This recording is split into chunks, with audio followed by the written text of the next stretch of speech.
Thank you, Madam President.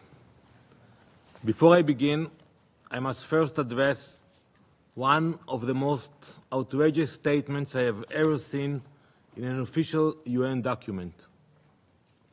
In paragraph 111 of this so-called report, the Secretary General of the United Nations called on Hamas and Palestinian Islamic Jihad to, quote, develop and sign action plans with the United Nations. The Secretary General is proposing a framework of cooperation with the UN, but not with a member state, not with a humanitarian agency, but with the monsters who carried out the October 7 massacre. The same Hamas that tore babies from their mothers' arms and shot them in the head, that raped women next to the corpses of their friends, that burned families alive in their homes, that tortured and kidnapped children into tunnels beneath Gaza. The Secretary General wants to sit across from these butchers, animals, hand them a pen and ask them to sign, maybe to negotiate an action plan. Can you imagine that? In the same breath, the Secretary General calls on Israel, the democratic state defending its citizens, to sign a matching action plan. I could not think of a more perfect example for the moral decay which has infected so many parts of this institution.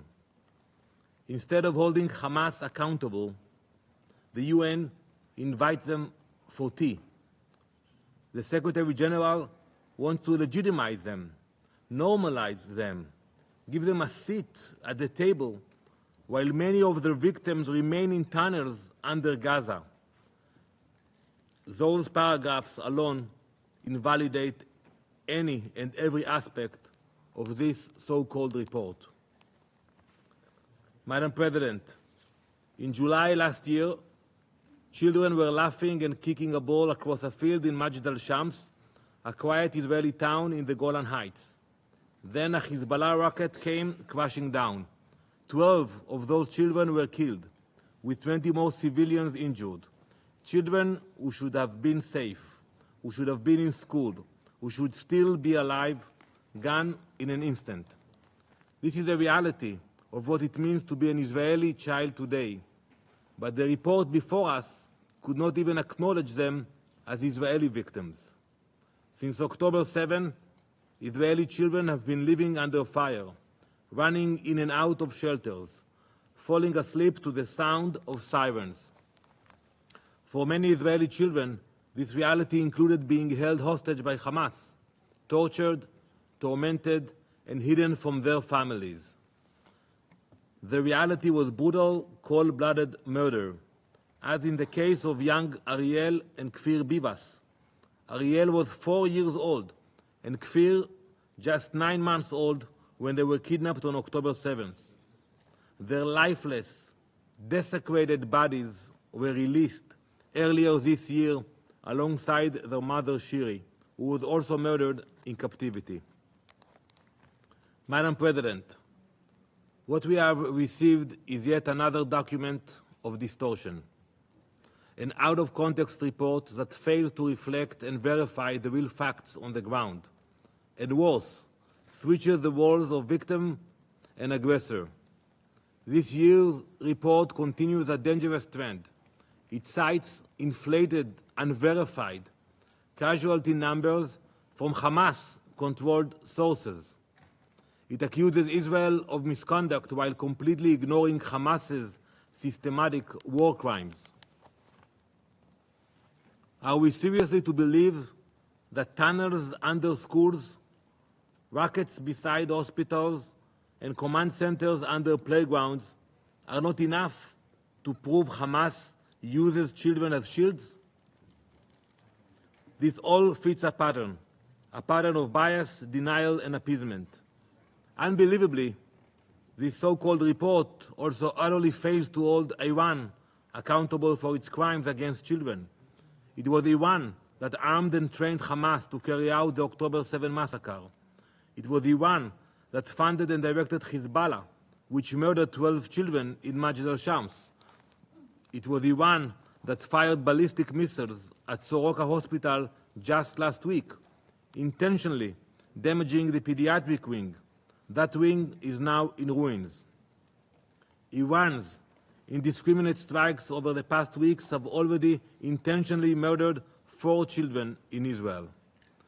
When the United Nations refuses to hold Iran accountable, when it attempts to engage with Hamas as a legitimate party, when it ignores the suffering of Israeli children, it is not upholding international law. It is desecrating it.